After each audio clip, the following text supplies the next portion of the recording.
Andy, before we talk about your Easter egg dogs, it's been a massive 12 or 18 months for you and Jodie in particular. The dog game doesn't tend to sit still for too long, mate. We just sort of keep rolling from one race to the next. But if you take a second to think about it now, what have you made of the last couple of years of your training career? Well, there's one thing I do know, that if I want to go shopping with Jodie, I've got to book 3 weeks ahead. So, you're busy all the time. It's not, when you're trying hard, and it's not the amount of dogs you got in work. It's just you become a perfectionist, and the more you do, it's not good enough. You've got to do it better, and you just get stuck in the mode of doing that, and no time for anything else, which I love. I mean, obviously, Jodie's away at the moment on holidays, and she likes that sort of thing, but I love doing the dogs, and, so it's been, we've earned it, put it that way. We've earned what we've got. You sure have, Andy, and hopefully more to come in the coming weeks. Hey, She's a Pearl's been a big part of that success, mate. She's a once-in-a-lifetime sort of race dog. She's about to embark on another egg campaign. What have you enjoyed most about the ride with her so far? Oh, mate, to have a dog like hers, probably everyone's dream, I mean, she's heading towards the end of her career now, and, mate, I think Mark Gatt said to me, he goes, you should enjoy every moment with them, but that's hard to do when you're planning your next race, and, you're under a bit of pressure all the time to try and keep them performing. And, mate, when she does retire, I'll look back and take it all in then, and what she's done is unbelievable. So, and I've got I think I've got a couple of more She's a Pearls coming through, so we might be able to continue. Over $1.66 million in prize money and counting at the moment for She's a Pearl. Hey, Andy, you mentioned that mentality before about just trying to improve yourself and the challenge that exists in dog racing. She's a Pearl was an interesting one, mate. She obviously dominated at the start of last year. Then there was a period, maybe the back end of last year, she had a few injuries. She came on season. You went to Melbourne, and she wasn't disgraced, but she probably didn't dominate like she has up here in New South Wales. Can you tell the listeners what's the training challenge been like to try and get the absolute most out of a dog that's already really, really talented?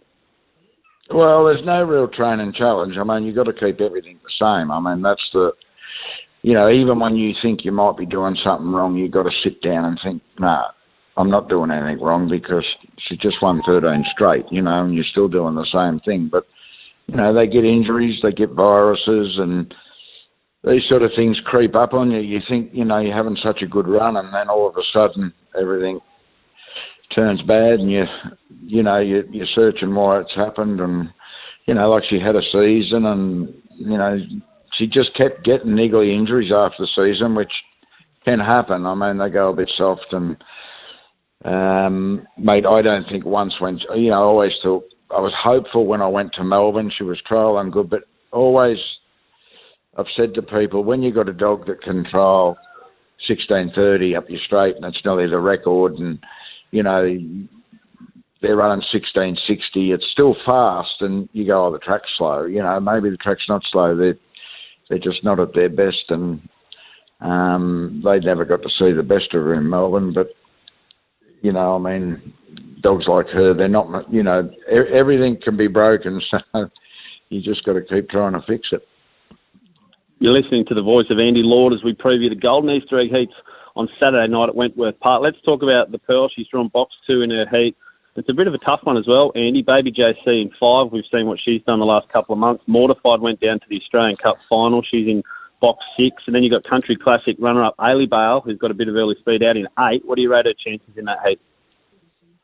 Oh, mate, I think she'll go good. She's never been beaten from the 2, and I suppose with a win record like that, you don't get beat from many boxes, but, I don't think there's a lot of pace around her, and even though she missed the kick a little bit last week, she got a fair scrape down her leg, and we're still working on that now, I mean, look, if she jumps cleanly, I don't think anything can beat her, Andy, what would you say to punters out there, or even greyhound racing fans who, knowing what you've just said earlier, She's a Pearl's obviously closer to the end than she is to the start of her career. This is maybe potentially one of the last chances I'll get out to come and watch her in Sydney. What do you say to people out there who are sitting on the fence wondering if they should get down to Wentworth Park?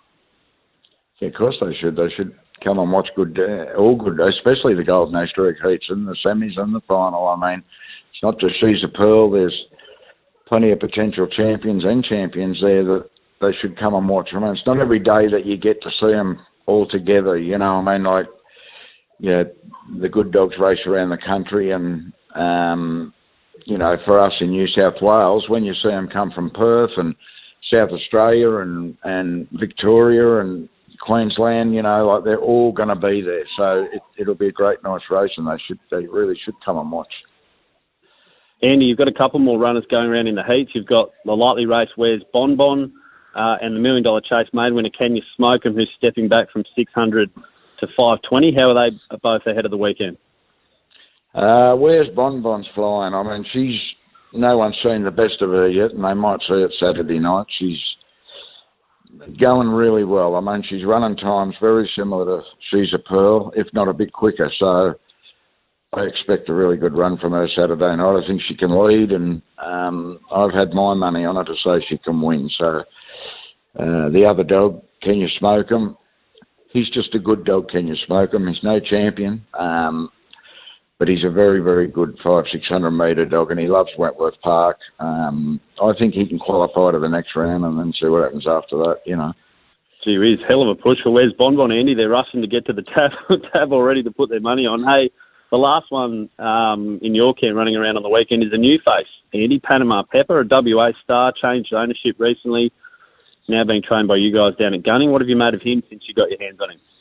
Yeah, he's a lovely dog. He's obviously got a very good record. And look, I've only had him for a month, which is, you know, not ideal for me. I like to have him for 2 or 3 months in my kennel before I get to know him a bit. And but I've spoke to Steve Withers a couple of times, and he's filled me in with everything and made his bed up my straight 2 or 3 times. And I took him to Goulburn, and he flew around Goulburn. So as I said, I don't know a lot about him. I don't know if the box suits him, but he's obviously a very good dog, so we'll see how he goes. We look forward to that, Andy. I know you're a busy man. I appreciate you taking some time out of your day to come on Going Greyhounds, and good luck in the egg, mate. Thanks, mate.